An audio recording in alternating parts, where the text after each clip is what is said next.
Iran के हमले में कतर की कुल गैस सप्लाई का 17% हिस्सा ध्वस्त हो गया और इसकी भरपाई अगले 5 सालों तक नहीं हो पाएगी। दरअसल कतर एनर्जी के सीईओ ने गुरुवार को समाचार एजेंसी रॉयटर को यह बताया कि ईरानी हमलों की वजह से कतर की 17% लिक्विफाइड नेचुरल गैस एक्सपोर्ट क्षमता ठप हो चुकी है और उन्होंने कहा कि इस हमले की वजह से कतर के सालाना राजस्व में अनुमानित $20 अरब का नुकसान का अनुमान है और यूरोप और एशिया में होने वाली सप्लाई पर इसका खतरा मंडरा रहा है।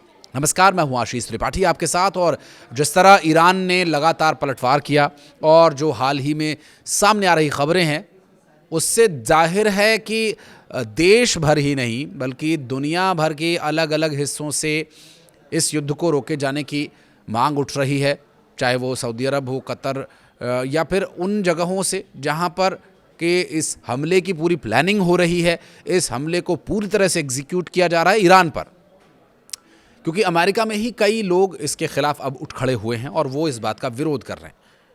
और अब जर्मनी भी इसमें उतर आया है। जर्मनी का कहना यह है कि ये युद्ध जल्द से जल्द रुकना चाहिए, जबकि supreme leader Mojtaba Ali Khamenei का स्पष्ट संदेश है कि जब तक अमेरिका सरेंडर नहीं करेगा तब तक ये युद्ध रुकने वाला नहीं है। जाहिर है ईरान के पास उनके सुप्रीम लीडर के मारे जाने के बाद खोने को कुछ नहीं है और उनके सिक्योरिटी काउंसिल के प्रमुख अली लारिजानी के मारे जाने के बाद मुज्तबा अली खामेनेई ने भी ये स्पष्ट कर दिया था कि वो बिल्कुल भी रुकने वाले नहीं हैं।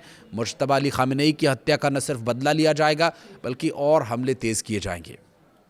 दरअसल सीईओ साद अल काबी ने रॉयटर्स से बात करते हुए ये बताया कि हमलों में कतर की 14 एलएनजी ट्रेनों में से 2 और उसकी 2 गैस टू लिक्विड यानी जीटीएल सुविधाओं में से एक को भारी नुकसान पहुंचा है। उन्होंने बताया कि मरम्मत के काम के चलते 12 मिलियन से अधिक टन प्रतिवर्ष की एलएनजी सप्लाई 3 से 5 साल तक के लिए रुक जाएगी।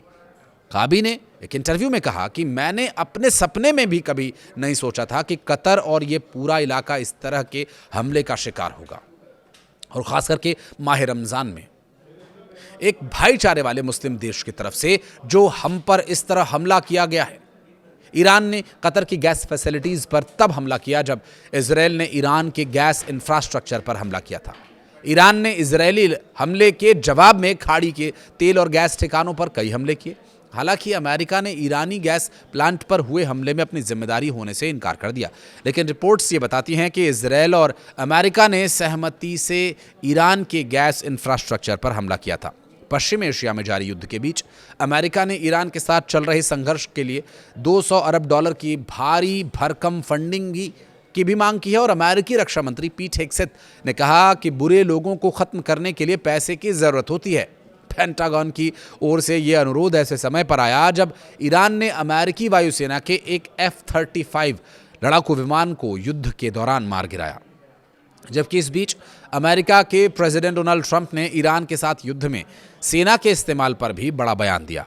अमेरिका इजरायल के ईरान पर हमले के बाद मध्य पूर्व में हालात तेजी से बदल रहे हैं और इस संघर्ष की आग अब खाड़ी देशों तक लपटों के साथ पहुंच रही है। दरअसल बुधवार को ईरान ने अपने गैस फील्ड पर हमलों का जवाब खाड़ी देशों में तेल और गैस के ठिकानों पर हमला करके दिया और पहले उन्होंने चेतावनी दी थी। देर शाम मिसाइली हमले कर दिए गए। तो वहीं दुनिया का सबसे बड़ा एलएनजी उत्पाद फील्ड साउथ पार्स धुएं के काले बादलों से ढक गया। कतर की सरकारी तेल कंपनी के मुताबिक ईरान के मिसाइल हमले में तेल प्रोसेसिंग यूनिट रास लाफान में भारी नुकसान हुआ है।